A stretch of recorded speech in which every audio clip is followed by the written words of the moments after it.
Hello everyone, my name is Lynn Nethkin and welcome to the EGR 219 Computational Modeling course using MATLAB with Dr. Sangram Redkar for the summer 2015 course at Arizona State University.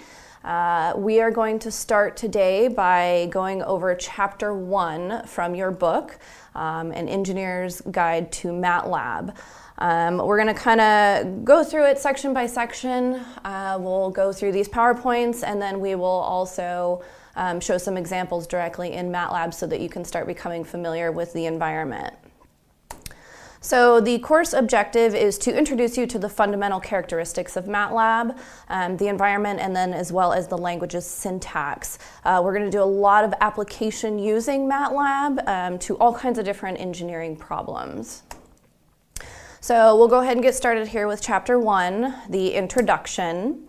And here's just kind of summary for you, the sections that will be covered in this chapter. Like I said, we're going to kind of go over these briefly just to give you an idea as to what the context is about for each of these chapters. I do highly recommend, though, that you read this chapter in detail. It's a very important chapter because it really gives you the basis for how to use MATLAB. So what is MATLAB? It's a computing language devoted to processing data in the form of arrays, which are called matrices, and we'll go more into detail about what exactly those are and how you create them in MATLAB. It integrates computation and visualization into a flexible computer environment and provides a diverse family of built-in functions that can be used to obtain numerical solutions to all different engineering problems. It derives its name, MATLAB, from Matrix Laboratory. So when you first open MATLAB, there's going to be three primary windows that you're going to notice and that you're going to be using throughout this course. The first is called the workspace, and it's a display. It displays the list of all the variables that you have entered and defined, as well as their individual properties. There's also the command window, which displays the command prompts and the outputs from your scripts or your prompts. Then there's also the command history, which displays all the entries made in the command window during each session. So we'll go ahead and bring up MATLAB here so that you can see what this looks like. So when you first open MATLAB, this is what you're going to see. So again, here we have the command window. This is your prompt here. So this is where you can start entering text and equations and all kinds of things. We'll go through all different examples here.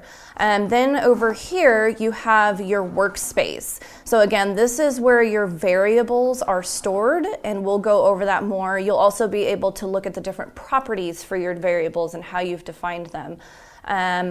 Looks like we don't have the command history window here. So if you open it up and you don't have this default layout, what you can do is go up here and click on Layout.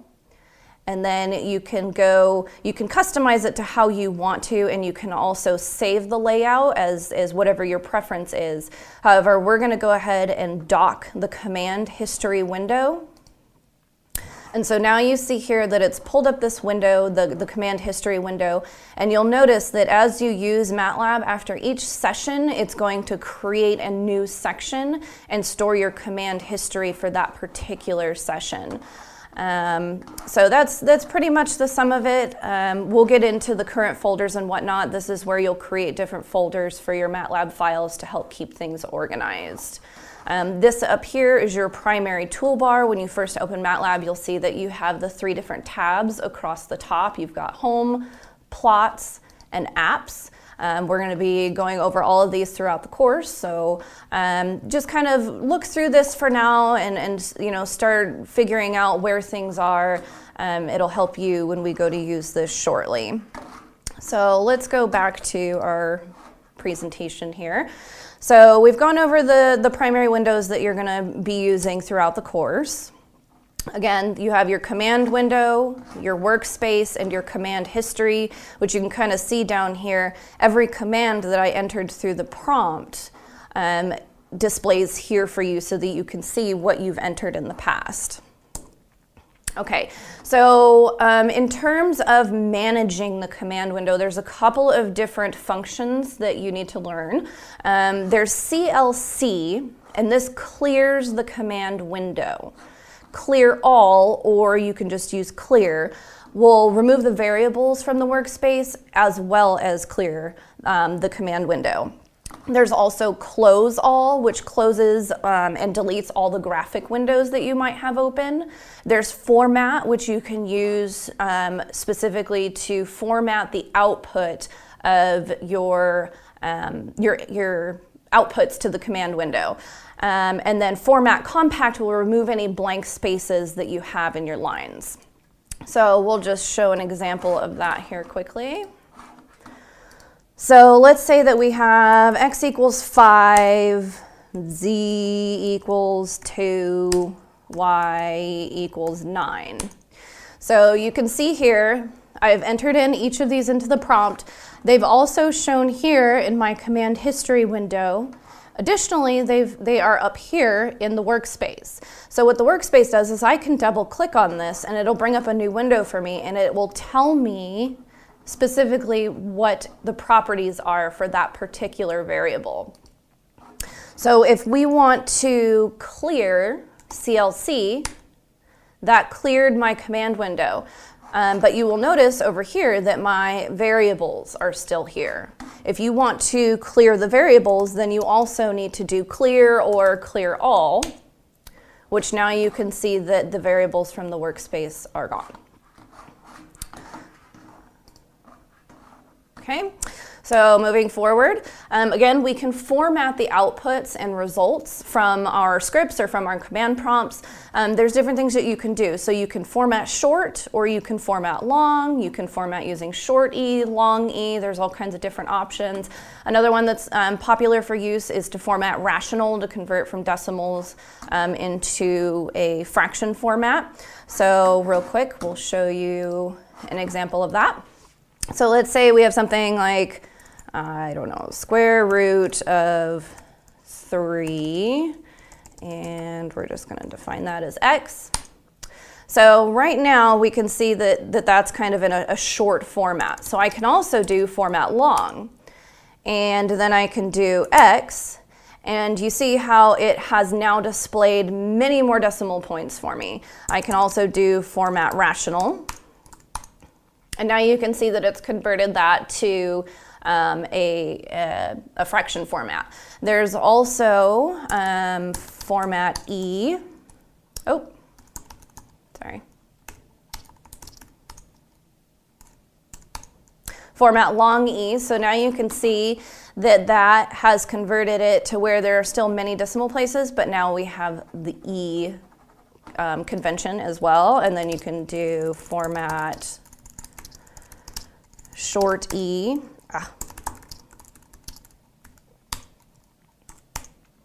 Okay, so then we see that it has removed all but the 4 decimal places here. So, you know, it just kind of depends on your application and your preference as to which one you're going to be using. But that is a good tool to know how to use. The text kind of goes over that more in detail, but it's pretty straightforward. Okay, so another important thing that we need to go over is creating variable names. And this is something that is critical in MATLAB. You're going to have to do this with pretty much all of the code that you write. But there are some particular rules that must be followed in order to create variable names in MATLAB. So first of all, you are limited to a number of 63 alphanumeric characters. The specific variable name must start with either an uppercase or a lowercase, and then it can be followed by any combination of alphanumeric characters. However, there is a limitation in regards to the symbols that you can use. So you are permitted to use the underscore character, but you cannot use any other characters. You can't use hyphens, exclamation points, anything like that. So it is also case sensitive. So for example, voltage, you see here there's the lowercase v, is different from this voltage, which has an uppercase v. So I can use both of these terms in the same script, but they are going to be different according to MATLAB because it is case sensitive. In terms of the variable names, it's important to know that there is a trade-off between the length and the readability of your code. So for example, let's say you define an expression as x. It may be helpful and more simplistic and also can reduce computing time to have short variable names like that. But it can make it difficult for others to read and understand, well, what is x? What is that expression that you've provided? That's where comments come in handy, and we'll get in how to do those very shortly. Okay, so these are examples of the different types of variable names and how you can format them. So I've given examples that are permitted and not permitted. So exit pressure, again, you have the underscore symbol. You can also do, uppercase with a combination of lettercase, or you can do lowercase, or you can do all uppercase, all lowercase, whatever your preference is. However, you cannot create variable names that have spaces between them. You can't use this, period, exclamation point, anything like that, or hyphens. Again, no other symbols are permitted except for this underscore here. Okay. So let's start by showing an example of creating a variable name in MATLAB. And you'll see here, I'm going to use the CLC to clear my command window just to bring it back to the top. So let's say that I have x equals 5. Okay, so right there I have created a variable, and that's why it's stored in this workspace over here. I can also do exit pressure equals 32. Okay, so now you see as well that it's stored this variable name up here. So very simple, but watch, I cannot do exit pressure. See how it's turning this purple color here? That's because MATLAB thinks that that is now a function. So we can't use that. Again, we can't do exit pressure. When we try to do that, it says undefined variable or function. So again, be sure that you're following these conventions when you're creating your variable names. Okay, so in addition to using variable names, you can also use the answer, which will display as your output when you don't define a variable. So we'll take this example here. Let's say that we have cos of pi over 3. Okay, so we're going to do format short, and then, okay. So we can see here how this output, the answer equals 0.5. I can now take answer, just as I would if I had assigned that as a variable. I can now take answer and I can do further manipulations with that. So I can now say, answer plus 2, and it will add 2 to this here. So MATLAB understands that that's a variable.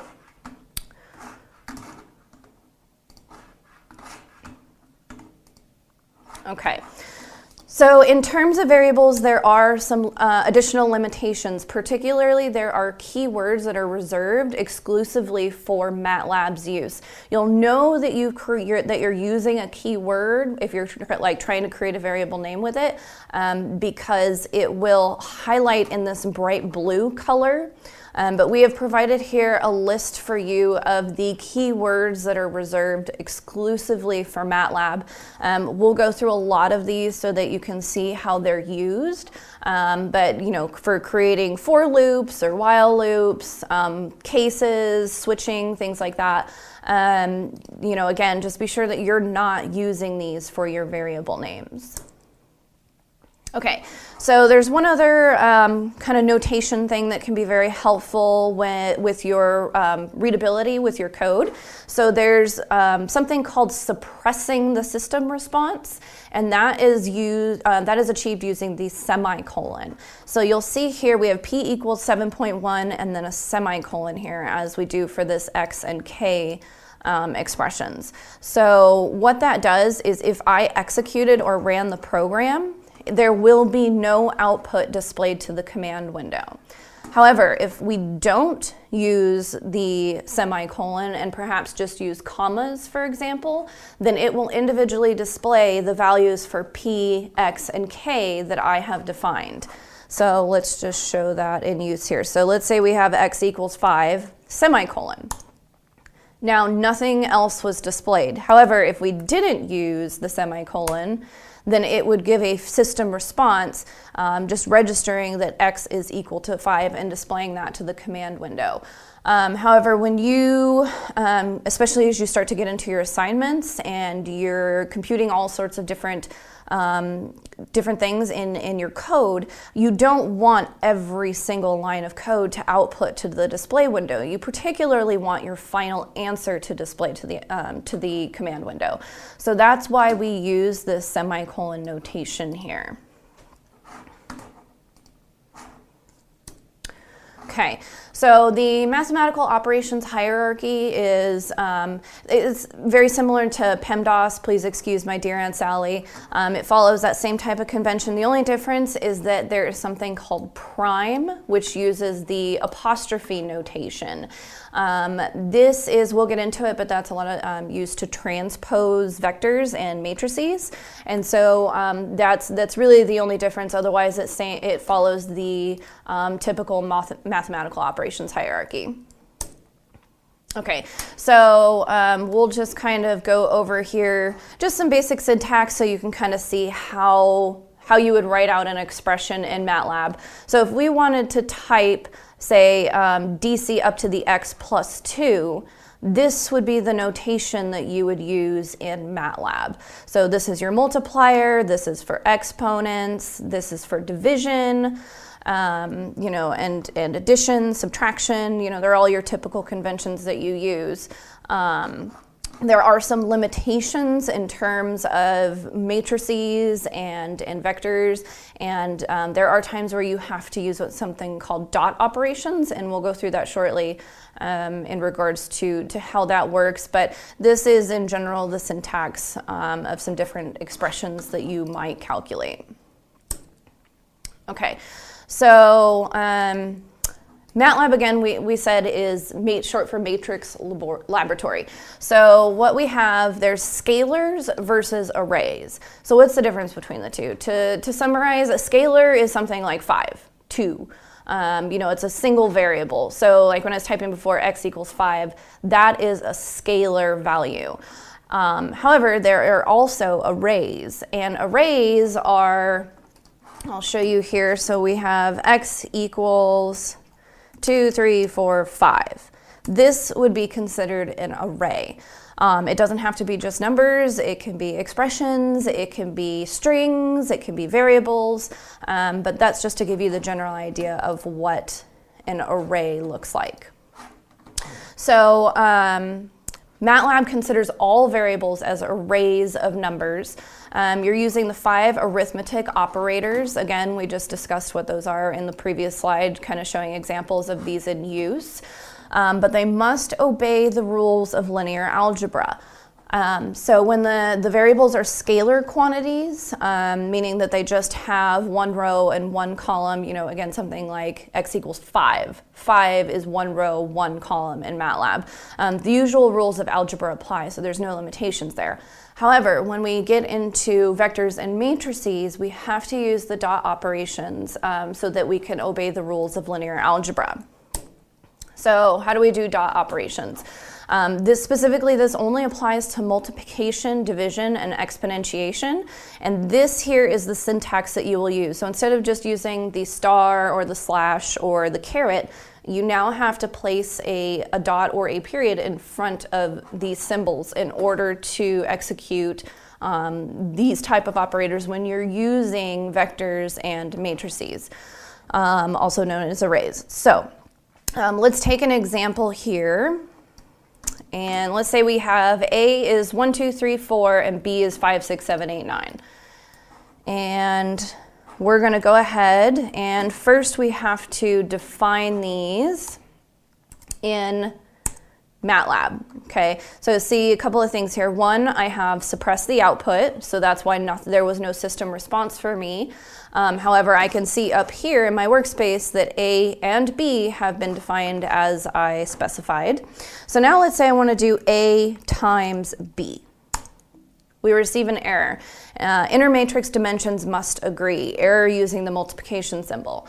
So the issue here is that we have not obeyed the rules of linear algebra in regards to the multiplication. So the way that we get around this is instead we do dot multiplication, and we now see that we have an answer. And what this does is it's element by element multiplication. So you can kind of see where that comes from. So we have this first element here in our array is 0 times 5 is 0. 1 times 6 is 6. 8 times 2, sorry, I lied. 7 times 2 is 14, 8 times 3, 24, 9 times 4, 36. So again, it's performing the multiplication on an element by element basis. The same applies if we were doing exponentiation or division. Okay, so there's also some other syntax that's helpful for you to know when you're creating different expressions in MATLAB. So for example, if you wanted to use the expression e to the x, you would do exp parentheses x.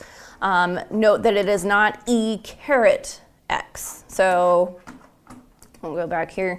This, okay, see, it doesn't know what e is. However, I can do this, and it's throwing x in there from before, but we can do this and it will work. It does allow us to do that. So again, there's just some syntax and notation that you have to become familiar with, and so that's why one of the reasons why it's really important that you go through and read chapter 1 in very close detail, because it outlines a lot of this information for you that you're going to be using regularly throughout this course. Here's some more syntax. So square root of x is another one you'll use. Log, absolute value, signum, logs, factorials, primes. You know, these are our things you're going to see and what you will need to use as we do applicational problems in this course. Okay, so also built into MATLAB are trigonometric and hyperbolic functions. And so you can see here, we have sine, cosine, tangent, secant, cosecant, cotangent, all the usuals. However, there are different conventions here. One is for radians, one is for degrees. When your input argument for x is in degrees, so 90 degrees, 30 degrees, you do need to make sure that you use sine d, d of course being for degrees. If your input is in radians, for example pi, then you would just use sine, cosine, tan, whatnot. MATLAB also allows us to do the inverse. We can also do the hyperbolic functions, so sine h, cos h, and we can do the inverse hyperbolic functions. Okay, so let's just go ahead and do an example. What we have here is we're going to define as x as equal to 0.1, a is equal to 0.5, and then y is our expression that is provided here. So this will just kind of give you some practice with inputting some arguments into MATLAB and displaying an output to the command window. So we'll go ahead and copy this and display this into MATLAB, and we can see here that this has displayed the correct output of y equals 1.0736. So what we did is we defined x, which we must do prior to executing this expression. I should have mentioned that earlier, but any variables that you have in an equation, you must define them prior to executing that expression. So for example, if we did clear all CLC, let's say that we did this here.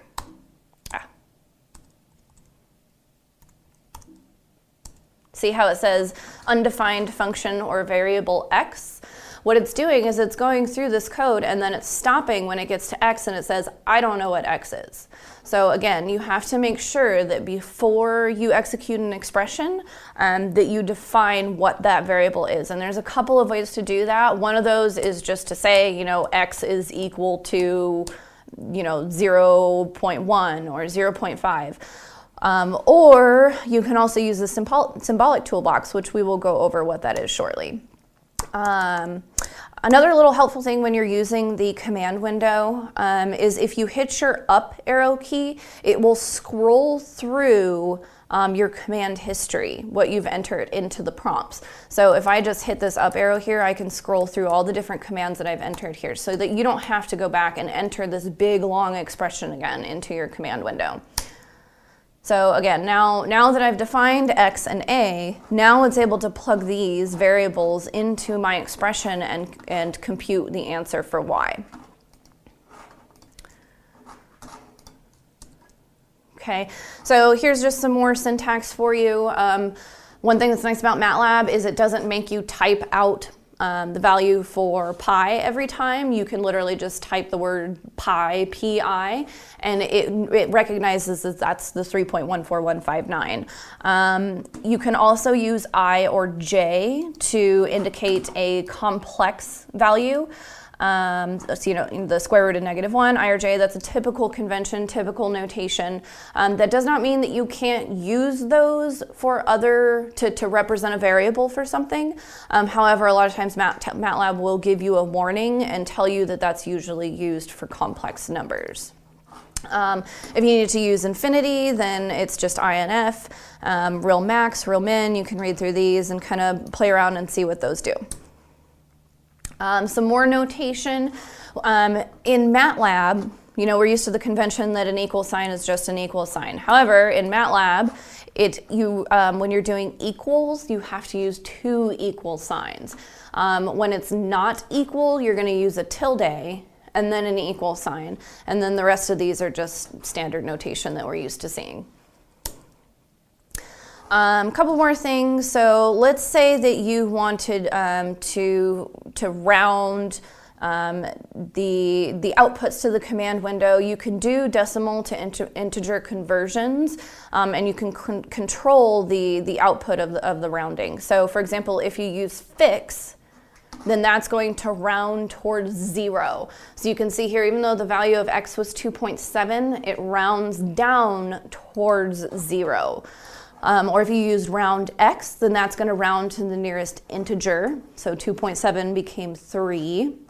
There's also ceil x. That rounds towards infinity, positive infinity. So that's going to round up to 3, round up to -1, and then floor rounds to minus infinity. So those are just kind of some more options that you have in terms of formatting outputs and doing decimal to integer conversion. Some more notation that you're probably going to use. MATLAB does have the ability to handle complex numbers, and it allows you to manipulate those. So for example, absolute abs of z. So we have z is equal to this, and so it's going to compute that for you. This is what it does internally when you use this ABS function here. It can also do the complex conjugate for you. It can pull out the real part, it can pull out the imaginary part. You can also do phase angles. So this is something that's really handy, especially as you get into circuits. If you know how to do this in MATLAB, it's very, very helpful. This particularly is going to become useful when we do statistics. Which that is several chapters from now, but we're definitely going to be covering that in detail. So let's say that we want to find the maximum value in an array or the minimum value in an array. We can find the standard deviation, we can find the average. It provides us all these tools right in MATLAB to be able to do that. So let's say that I go back to the one of these vectors that I created here. So we'll just take the b vector. Let's say that I have b equals 5, 6, 7, 8, 9, and then I want to find what is the max value inside of vector B. So if I do max B, it automatically tells me that the highest value in vector B has a value of 9. You can also do min B. So you get answer equals 5. You can also do mean. So you see, it has all these built-in functions that do the computations for you. So again, like with the circuits course, this is going to be really useful if you know how to do this in your statistics class, if you can do this in MATLAB. So we've kind of seen these now. The period is used for decimal points. Comma is just used as a separator. It can be used as a separator between matrix elements, so for example, let's say, so I had B before, and this particular notation that I used, I did not include commas. However, I could if I so chose. So you see the output there, but if I did like I did before where I didn't have commas, the output is the same. It's kind of a preference, more so in regards to readability of your code. There's a lot of times where your vectors and your matrices may not necessarily be just numbers. It can include expressions and variables, and they can get rather lengthy. So there will be a lot of times where it's actually helpful to put commas in between each of these elements for readability. Okay, so now what we're going to go over is creating scripts in MATLAB. So what you've seen so far is we've just been using the command window, the command prompt to execute commands for us. This is good if you just needed to do a quick computation, what is the square root of a number or something like that. However, more often than not, and particularly in this course when you are doing your homework assignments and your quizzes and whatnot, you are going to need to create scripts. And the way that we do that is we click on this button up here. It says New Script. So we click on that, and you see it opened up this new window for us here. It will always be untitled when you first open it up, and that's because we need to save it. Before you run a script, you have to save a script. So I'm going to show you how to do that before we go ahead and enter in some code. So click on the Save button. If you click on the little arrow, it'll allow you Save As. And what we're going to do is we're just going to call this example script.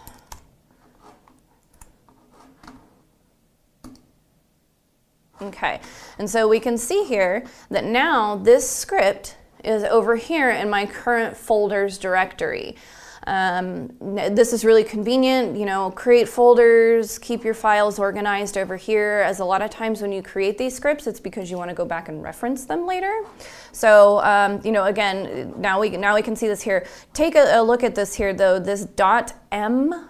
This is how MATLAB saves files. They're called M files or .m files. MATLAB takes care of that for you when you save it.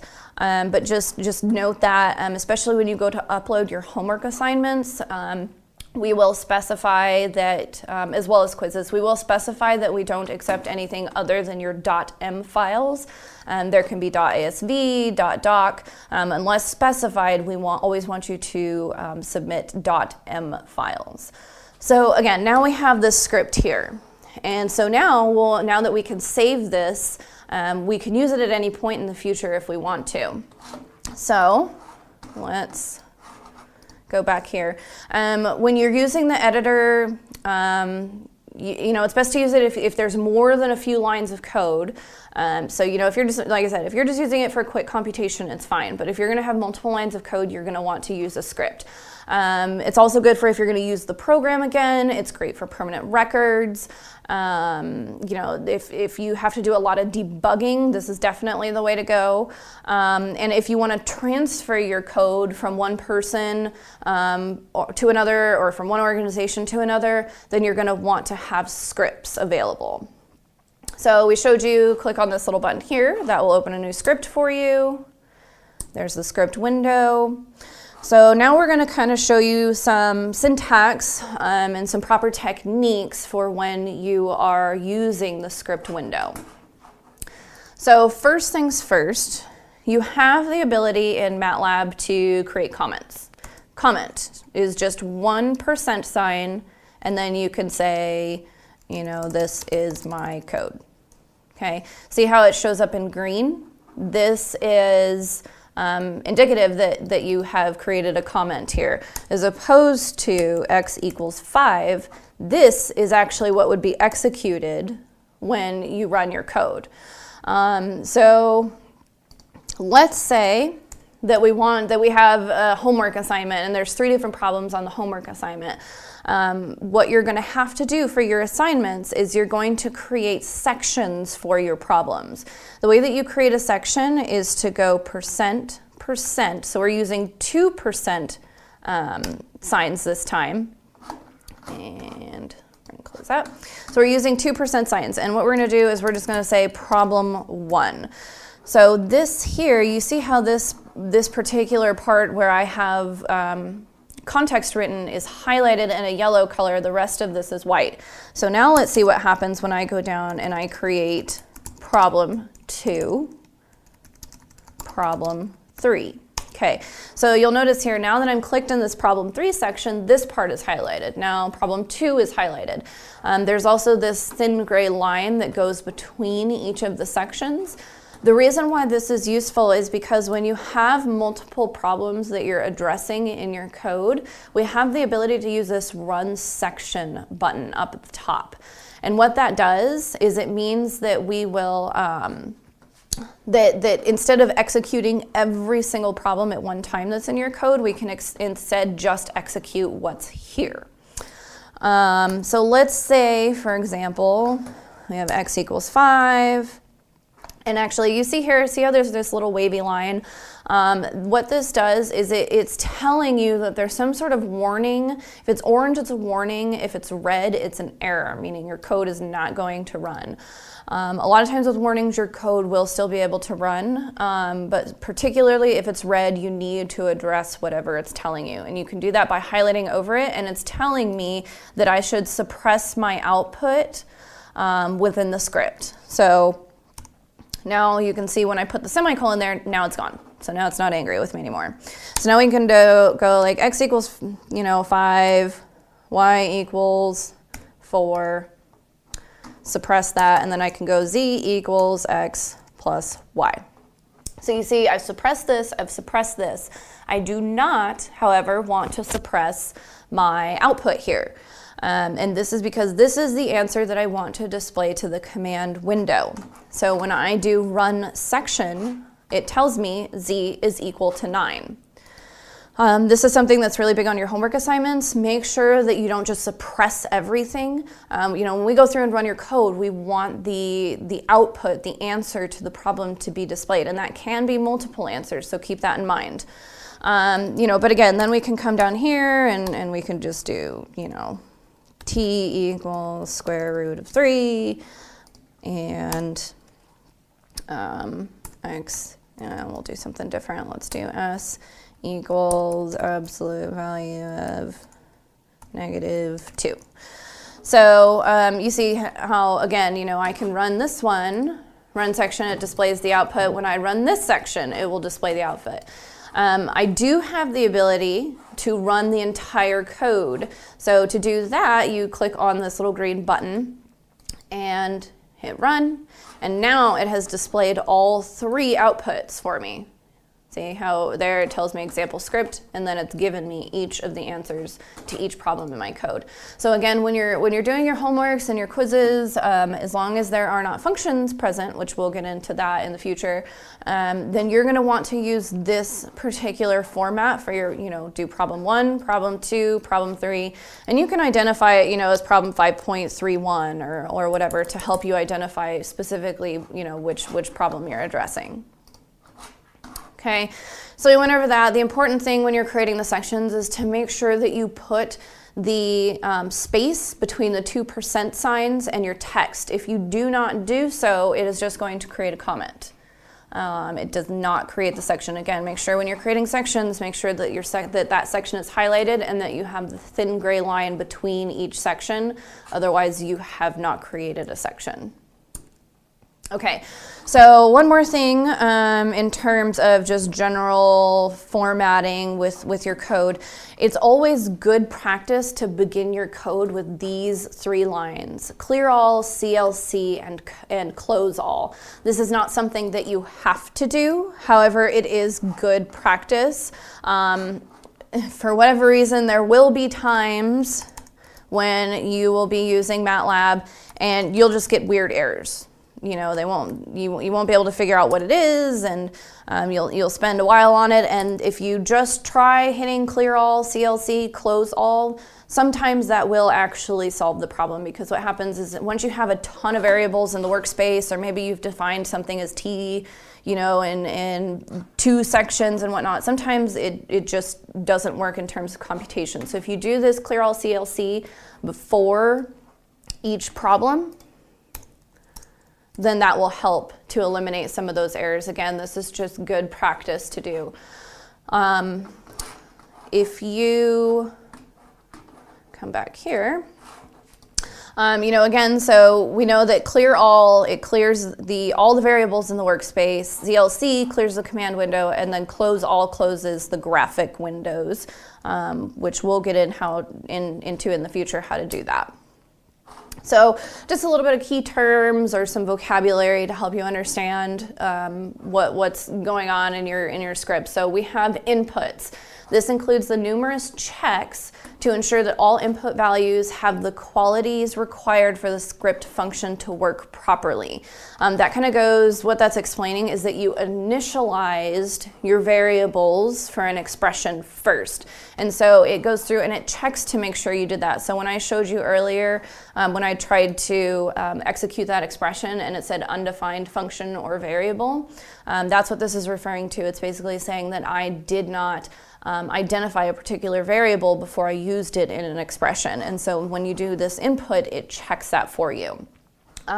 Computation is just where the numerical evaluations are performed. So it goes through and for example, it will, you know, put the variables into your expression and do the computation or calculation for you. Output is what you see in the command window. It's your answer or your system response. Okay, so real quick, just to mention, when you are saving your .m files, there are conventions, just like there are for creating variables, there are conventions for .m files when you save them. And this is actually very important because MATLAB is very picky in terms of what is acceptable and what is not. So you are limited to 62 alphanumeric characters. And like with the variables, it must start with an uppercase or lowercase alpha character. After that first character can be any number, any letter, or the underscore symbol. Again, you cannot use periods, exclamation points, hyphens, particularly spaces. For whatever reason, that seems to kind of get students with the file names as they try to put spaces in there, and you cannot do that. Your code will not execute if you have a space in there. For that reason, we have a naming convention for our files when you submit your assignments. This must be followed when you submit your assignments. So we want first name, last name, and then, for example, homework 1, homework 2, whatnot. Same with your pre-quizzes and your post-quizzes. You know, label them according to whichever assignment you're on. But make sure that this is the exact format that you follow when you are saving your .m files. Okay, so sometimes you have to go through this. When you're saving your first .m file, you see that I particularly did not have to, but you can add folders, you can browse for new folders, you can also change your directory. Sometimes this little box will pop up here.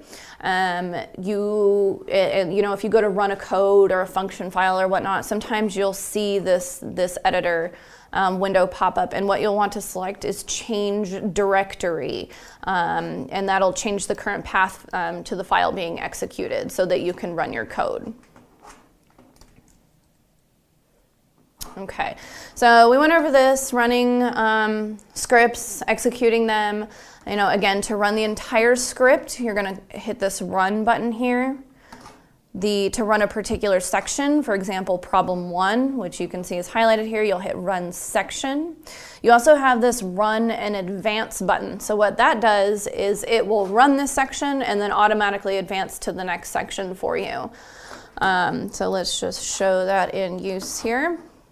So run and advance. So it ran the first problem, advanced to the second one. You see it didn't output the value for t to the command window, so it doesn't actually execute this problem. It executes problem 1, but then advances to the next problem.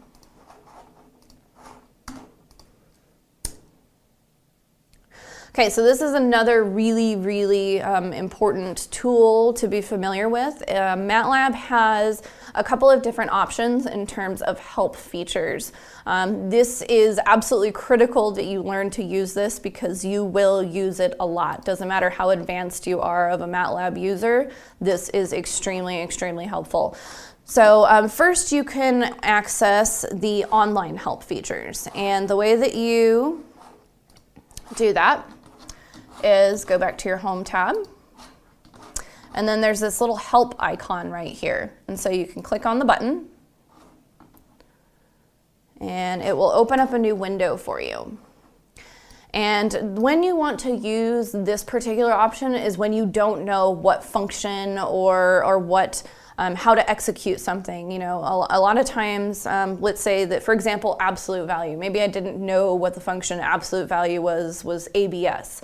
Then I could search for that. You can click on MATLAB or any of these toolboxes, really. This is all going to go into detail. Most of the time you're going to click on this MATLAB link here, or you can just click on the search box here, and then it tells me I have some options.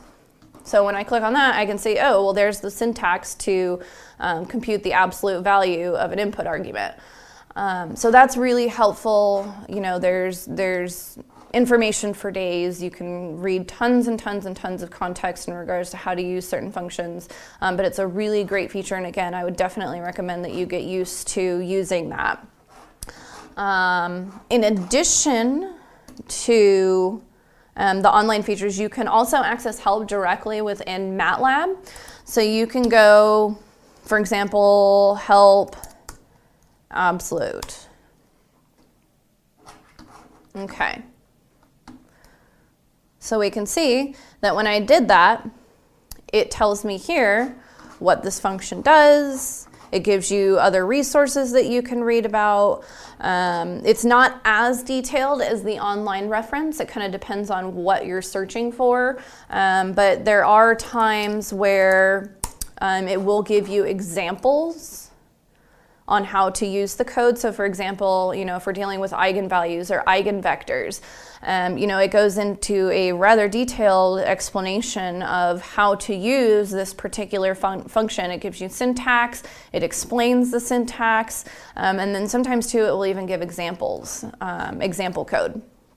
So that's a really useful feature. I would definitely recommend getting familiar with that. You know, again, the difference between the two, if you don't know what you're searching for, if you don't know the syntax or the function, use the online help. If you know what the function is and you just aren't sure maybe what the input arguments are, or you're getting an error, or it's asking for a parameter and you don't know what the parameter is, use the internal MATLAB help.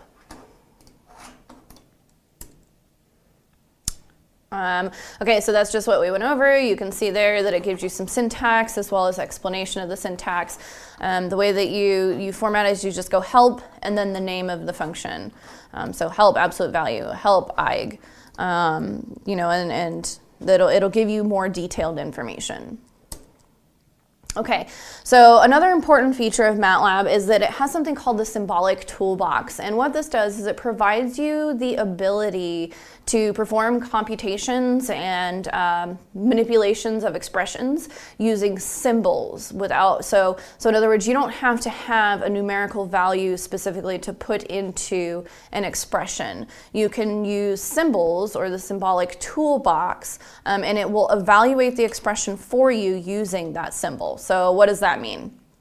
So we're going to go through a couple of different examples here. We're going to go over the syntax, and then we're going to show you a few different examples of using the symbolic toolbox with the syntax. So here is the general structure of the symbolic toolbox syntax. So you're going to have symbs, and then it can be ABC or just A, B, whatnot.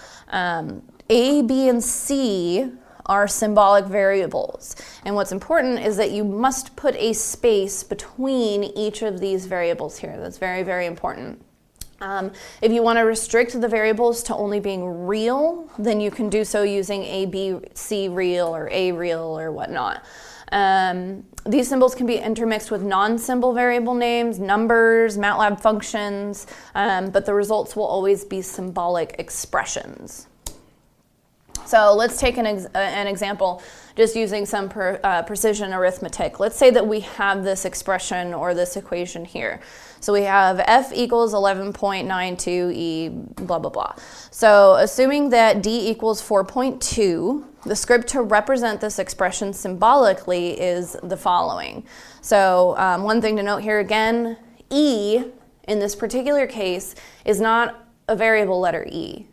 This represents what we talked about earlier, the exp, and then you can use the x. In this case, our input argument, instead of e to the x, it's the negative a squared.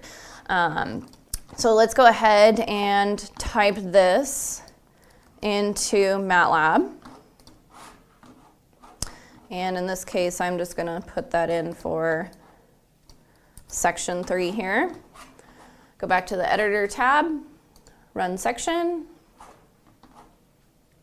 And it's going to compute the answer for me. So you see here, I didn't define what A or B was in this expression. I only defined what D was. However, MATLAB was still able to evaluate it, and it was able to do so because of this symbolic toolbox. Again, these are symbolic variables. It's now created a symbolic object to where I can substitute constants in for that or whatnot. And it can still calculate a symbolic answer for me. So you can see here, that's the same expression that we received. In addition to just regular arithmetic, we also have the ability to perform differentiation in MATLAB. This is extremely useful, especially as you get into your upper mathematics courses. So what we have here is f of x is just this f here is your symbolic expression. So, cos or whatever you're going to use. X is the variable in which you are differentiating. And n is the number of differentiations to be performed. So let's look at an example.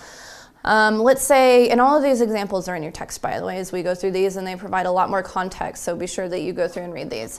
In this particular example, we want to calculate the derivative, first with respect to t, and then with respect to b.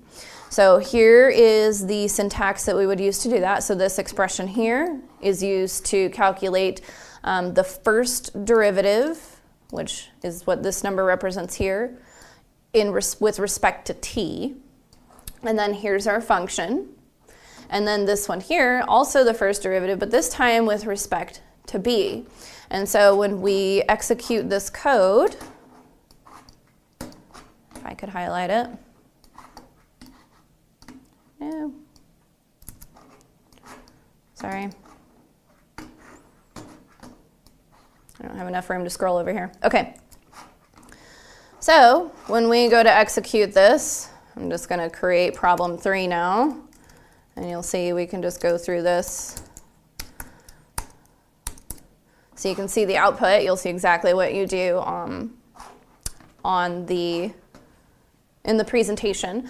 But what we have here is it calculated the derivative with respect to t, and then it calculated our derivative with respect to b. Again, I did not put any input arguments in place here, or like numerical input arguments for it to calculate specifically what the cosine of a numerical value is. This is symbolic, so that I can derive the symbolic expression. So, let's say that we want to define sims a. We could do diff cos A A1, and it tells me that the answer is negative sine of A, which makes sense, right? Perfect. Okay, so in addition to differentiation, we can also do integration. It works very similar. The only difference is that now we have to or can provide the lower and upper limits of integration. Just a little note here, when C and D, meaning the upper and lower limits, are omitted, the application of int results in the indefinite integral of f of x. So let's do an example here. Let's take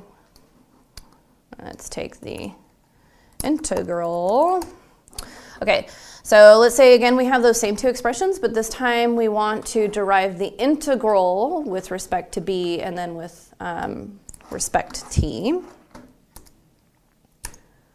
Okay, so now we see this time we calculated the integral. We used the int notation, and then that gave us the integral in relation to t and the integral in relation to b.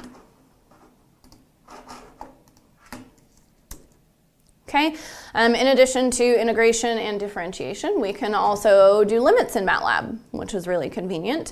The general syntax for the limit is this here.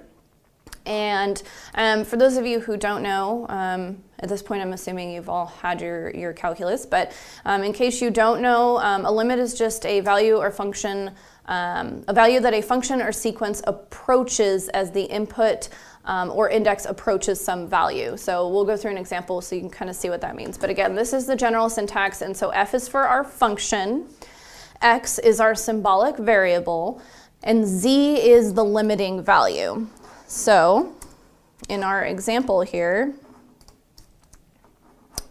let's say that we have this function, okay? So f of x equals x squared minus 1 over x minus 1. What we have is when we move arbitrarily closer to 1, then the function f of x approaches 2. And you can see that here. If you plugged in these values, you can see that they approach the value of 2. And so we can calculate that using MATLAB. And that would be done through the following. So what we have is, and we'll go over what this function linspace does here, but we have x equals linspace 0.9, 1.1, and 10. And these are just representative of these values here. So we're plugging those into our function. This here is our function. Again, notice that we had to use the dot operations, the dot division, because this here is creating an array. We have more than one value there. Okay, so then we have sims x, so that's creating our symbolic variable, our function, and then we can calculate our limit. So when we execute this code here,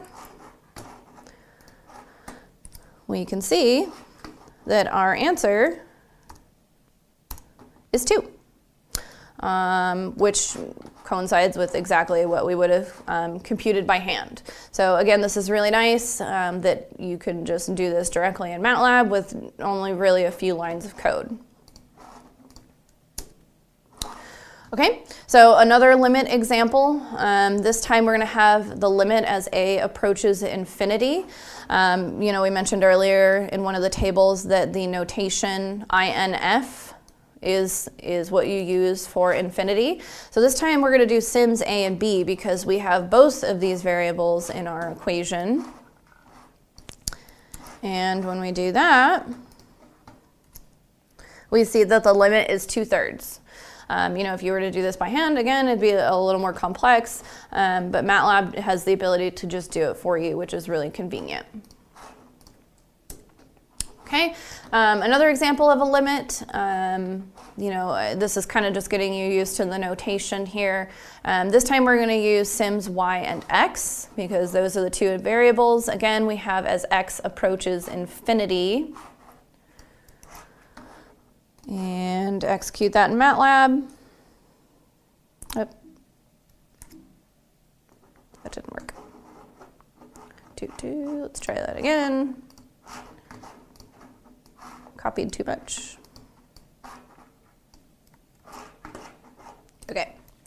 this again. Blah.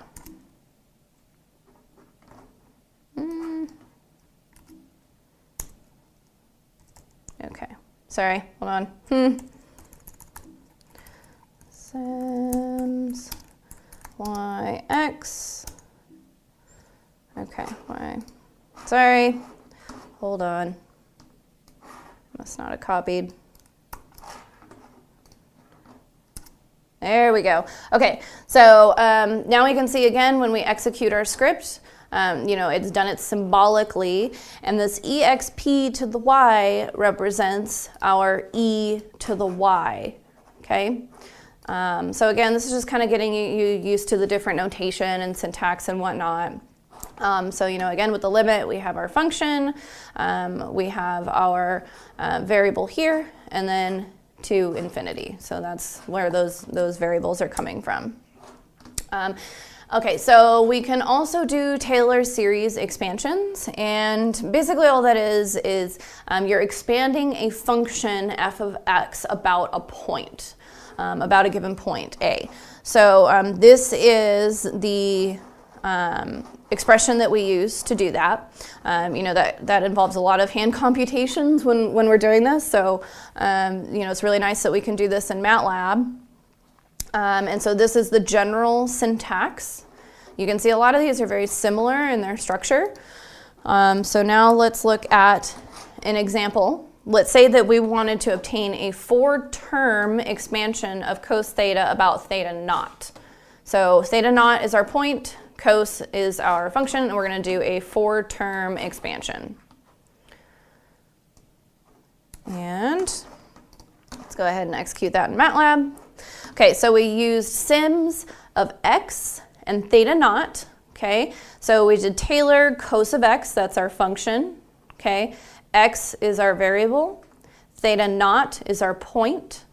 Order, this is what's referred to as a parameter, and if you use MATLAB's help Taylor option, it gives you more details what this does, but you're pretty much going to want to use order unless you're just finding the first term. If you're finding more than that, you're going to want to use this order here, and it does need to be in the single quotation marks, and you'll know that you've done it properly because the color will turn purple.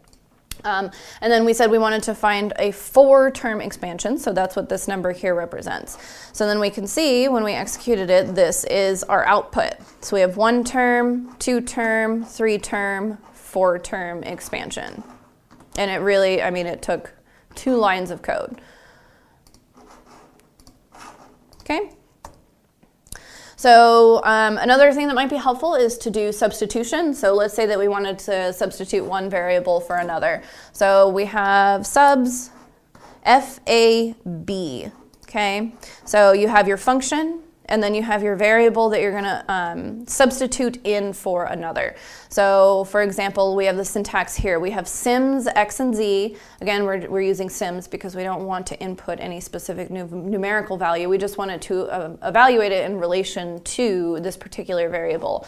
So we have our function, which is f, and you see how this time we defined f, and then we just plugged f in here.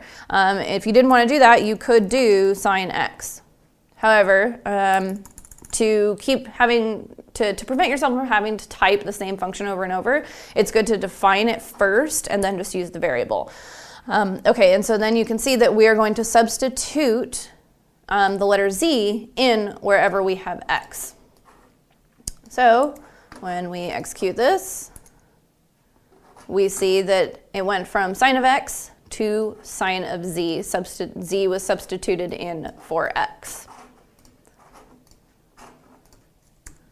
Okay, so that pretty much summarizes the chapter. Again, you're definitely going to want to go through and read this chapter in detail. It's the backbone for being able to use MATLAB. It gives you a lot of syntax, a lot of examples. I definitely recommend that you go through these example problems on the next few slides. It's kind of hard when you're first learning MATLAB. You're just trying to figure out what's the correct way to type in an expression or whatnot. Or maybe what function to use. And so these give you some examples of how to do that. Here's some Sims examples. You'll have the use of factorial. you know, using your sines and cosines, your trigonometrics, square roots. So definitely be sure that you go through and attempt these problems so that you can gain a really good understanding of just how to use MATLAB in general. If you have any questions, please email me and let me know. Otherwise, good luck, and we'll see you all later this week. Thanks. Bye.